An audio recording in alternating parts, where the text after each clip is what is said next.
नमस्कार। अगर आप सद्गुरुदेव डॉक्टर नारायण दत्त श्रीमाली जी के शिष्य हैं या फिर उनकी दी हुई शिक्षाओं से और ज्ञान प्राप्त करना चाहते हैं तो हमारी चैनल को जरूर सब्सक्राइब कीजिए और नए वीडियोस की जानकारी के लिए बेल आइकन दबाएं।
धीरे धीरे समाप्त कर दीजिएगा तब भूल गया मैं।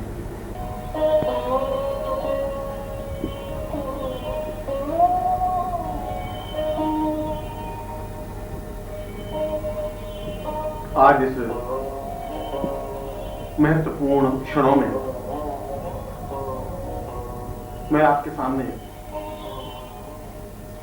उस दुर्लभ, गोपनीय और महत्वपूर्ण दुर्लभोपनिषद के श्लोकों की चर्चा करना चाहूंगा जो समस्त उपनिषदों में अद्वितीय और श्रेष्ठ है। ऋषियों ने इस बात को स्वीकार किया है कि जहां दुर्लभोपनिषद की चर्चा होती है वहीं पवित्रता का वातावरण बन जाता है। जहां दुर्लभोपनिषद के श्लोक का उच्चारण होता है वहीं जीवन में प्रसन्नता और आनंद, आह्लाद और खुशी छलकने लग जाती है। और जहां दुर्लभोपनिषद के पदों को, श्लोकों को गेय अवस्था में कोई गाता है, सुनता है, श्रवण करता है, मनन करता है, चिंतन करता है, वह स्वतः साधक बन जाता है, स्वतः सिद्ध बन जाता है। समस्त सिद्धियां स्वतः उसके सामने उपस्थित हो जाती हैं। उसको साधना करने की विशेष आवश्यकता नहीं होती। इसलिए नहीं आवश्यकता होती कि ये श्लोक अपने आप में दिव्य और चैतन्य है। इन श्लोकों की रचना ही इस प्रकार से हुई है कि सुनने वाले के हृदय पर, प्राणों पर, देह पर, चैतन्यता पर प्रहार करती हैं, प्रभाव डालती हैं और उसके सारे शरीर को साधनामय बना देती हैं।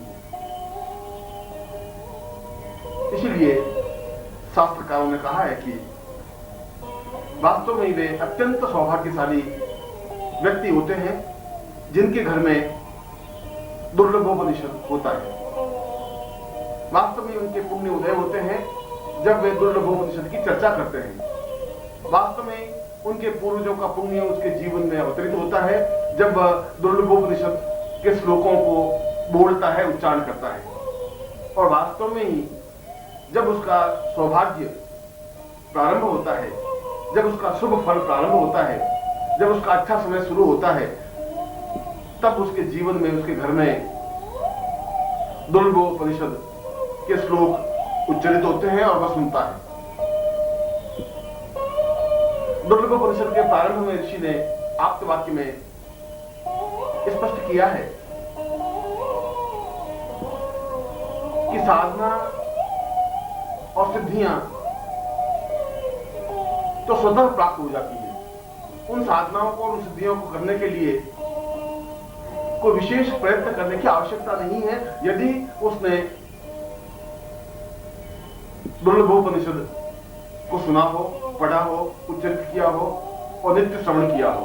और जो 108 दिन तक नित्य दुर्लभोपनिषद की चर्चा करता है या सुनता है, उसको प्रत्येक प्रकार की सिद्धि अपने आप में सिद्ध हो जाती है। वह चाहे महाकाली हो, वह चाहे महाकाली हो, महालक्ष्मी हो, भैरव हो, यक्ष हो, गंधर्व हो, किन्नर हो, देवता है और किसी प्रकार की साधना सिद्धि हो।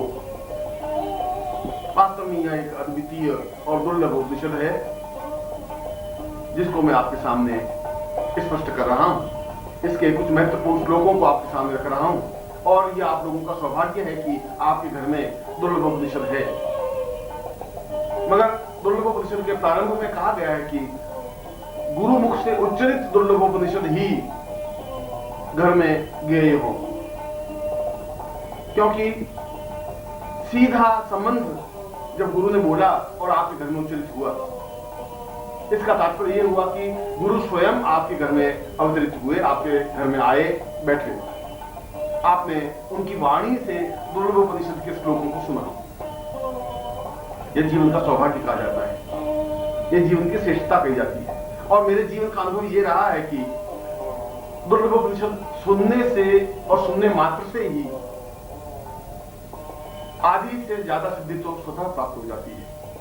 इसलिए प्रत्येक व्रत, उपवास, पूजन, अर्चन, चिंतन या किसी प्रकार की साधना या आरती हो, उससे पहले दुर्लभोपनिषद को अवश्य सुनना चाहिए, अवश्य उच्चरित करना चाहिए, घर में अवश्य बजाना चाहिए और घर के वातावरण को पवित्र और दिव्य बनाना चाहिए। क्योंकि दुर्लभोपनिषद की चर्चा होने से या की आवाज उच्चरित होने से समस्त देवता स्वतः घर में आते ही हैं। समस्त ऋषि उसके घर में पदार्पण करते हैं, उन ऋषियों का आशीर्वाद मिलता है, उन देवताओं का आशीर्वाद प्राप्त होता है। क्योंकि जहां दुर्लभोपनिषद है वहां समस्त देवताएं हैं, वहां समस्त सिद्धियां हैं, वहां समस्त पूर्णता है, वहां समस्त श्रेष्ठताएं हैं। इसलिए यह उपनिषद अपने आप में गोपनीय रहा, इसलिए यह उपनिषद अपने आप में कम लोगों को ज्ञात हो सका। वशिष्ठ ने स्वयं कहा कि दुर्लभोपनिषद जैसी ग्रंथ और श्लोक तो अपने आप में दूसरे बन ही नहीं सकते। विश्वामित्र ने कहा कि मेरी समस्त साधनाओं का सार दुर्लभोपनिषद है, और शंकराचार्य ने कहा कि मैं जो कुछ हूं उसका आधार दुर्लभोपनिषद है। इसका तात्पर्य है कि दुर्लभोपनिषद वास्तव में ही कोई अद्भुत कृति है। इसलिए कृति अद्भुत है कि किसी एक ऋषि ने इस दुर्लभोपनिषद के श्लोकों की रचना नहीं की। समस्त ऋषियों के शरीर से निकले हुए तेज पुंज ने, उस तेज पुंज ने एक आकार ग्रहण किया, एक ब्रह्मत्व ग्रहण किया, और उसके मुख से इन श्लोकों का उच्चारण हुआ। जिस प्रकार से समस्त देवताओं के शरीर से जो तेज पुंज निकला वो भगवती जगदम्बा बनी, ठीक उसी प्रकार से समस्त ऋषियों, योगियों, महर्षियों और गुरुओं के शरीर से जो तेज पुंज प्रकट हुआ, उस तेज पुंज के माध्यम से इस ब्रह्मत्व की देह से यह दुर्लभोपनिषद अवतरित हुआ, उच्चरित हुआ। इसीलिए दुर्लभोपनिषद की महिमा अपने आप में अद्वितीय मानी गई है। दुर्लभोपनिषद अपने आप में गुरु चिंतन है, गुरु मनन है, और जहां हम गुरु शब्द का उच्चारण करते हैं वहां समस्त तीर्थों का उच्चारण करते हैं। जहां गुरु शब्द हमारे ओठों से निकलते हैं वहां समस्त देवताओं का उच्चारण होता है। जहां हमने गुरु बोला वहां स्वयं ब्रह्मा, विष्णु और महेश अवतरित होते ही हैं, क्योंकि गुरु शब्द अपने आप में इतना नगण्य, ओछा और तुच्छ शब्द नहीं है। यदि हम इसकी गरिमा समझें, यदि इसकी महत्ता समझें, यदि इसके मूल्यों का आंक सकें, तो अपने आप में यह शब्द दिव्य और पवित्र और उच्च कोटि का है। और इसीलिए श्लोक में, इन श्लोकों में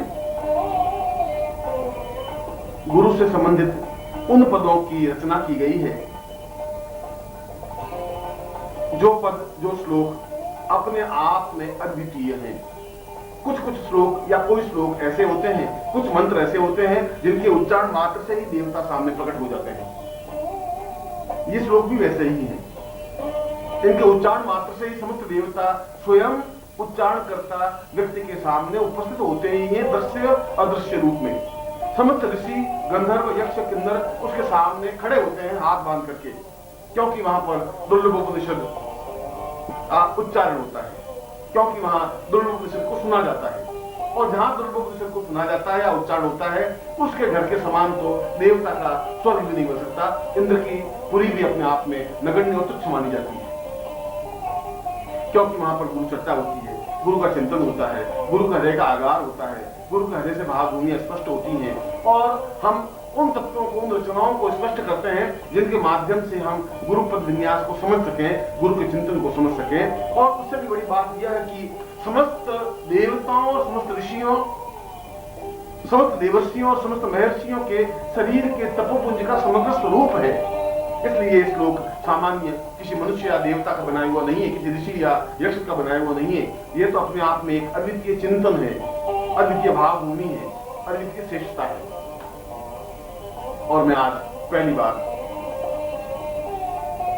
उन महान और अद्वितीय श्लोकों को उच्चारण कर रहा हूं, जिससे कि आपका जीवन पवित्र हो सके, दिव्य बन सके, आप सही अर्थों में साधक बन सके, आप सही अर्थों में पूर्णता प्राप्त कर सके, आपके घर में पवित्रता का वातावरण बन सके, आपके घर में सुख सौभाग्य आ सके, आपके जीवन की दृढ़ता मिल सके, आपके जीवन के कष्ट और अभाव दूर हो सके, आपके परिवार में एक श्रेष्ठ वातावरण बन सके और समस्त देवता आपके घर में निवास कर सके, समस्त ऋषि आकर के आपको आशीर्वाद दे सके और आपके घर के संताप, आपके घर के दुख, आपके घर की परेशानियां, आपके घर की चिंताएं दूर होकर के आप जीवन में पवित्रता और श्रेष्ठता अनुभव कर सके और जीवन में वह सब कुछ प्राप्त कर सके जो आपके जीवन का लक्ष्य है, जो आपके जीवन का ध्येय है, जो आपके जीवन का उद्देश्य है।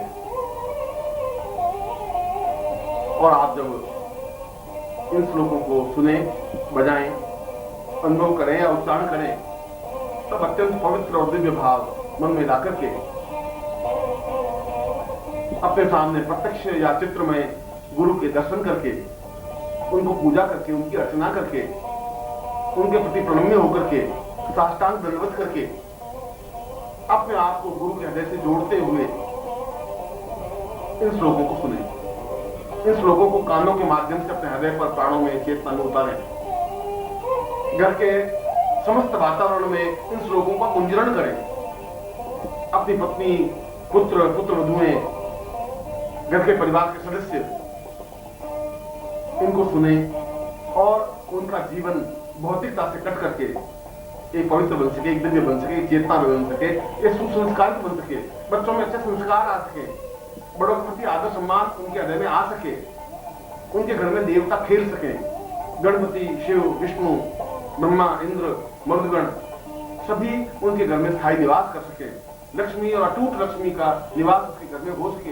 इसलिए तो इस दुर्लभ उपनिषद की रचना हुई है, इसलिए तो दुर्लभ उपनिषद को जीवन का श्रेष्ठतम उपनिषद माना है, इसलिए तो महर्षि ने ईश्वर से स्वीकार किया है कि यह मनुष्यों के द्वारा उच्चरित उपनिषद नहीं है, यह तो समस्त योगियों का तपोपुंज स्वरूप है। और मैं उन्हीं श्लोकों को आपके सामने उच्चारण करता हूं, उच्चरित करता हूं।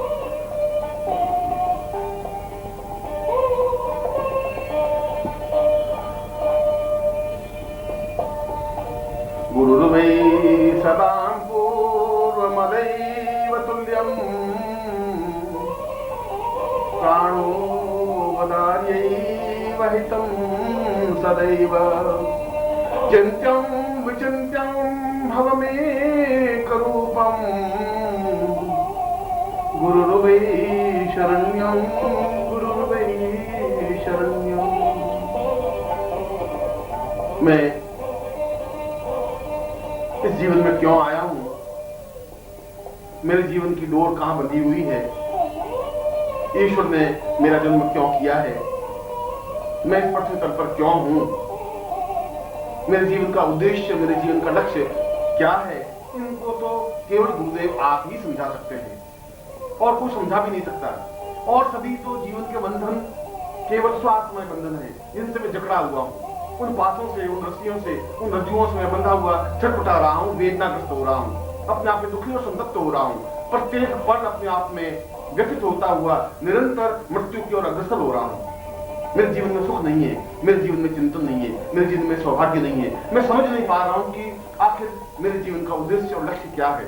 और मेरे जीवन का उद्देश्य और लक्ष्य केवल अपने जीवन को समझना है और मुझे समझाने के लिए, मुझे यथार्थता से परिचित कराने के लिए केवल संसार में कोई शक्ति, कोई स्वरूप, कोई बिंदु है तो केवल आप हैं। इसीलिए गुरुदेव, मैं अत्यंत भीगे नयनों से, गदगद कंठ से, भाव विवल वक्षस्थल से आपको दंडवत प्रणाम करता हुआ, आपके चरणों को पकड़ता हुआ, आपके चरणों पे अपने सिर को रखता हुआ प्रार्थना करता हूं कि आप मुझे उस मर्म को, उस रहस्य को, उस चिंतन को समझाएं जो मेरे जीवन का उद्देश्य है, जो मेरे जीवन का लक्ष्य है, वो जीवन की पूर्णता है। क्योंकि मैं तो केवल आपका हूं और गुरुदेव आपकी शरण में हूं और निश्चय ही गुरुदेव केवल और केवल मात्र आपकी शरण में हूँ।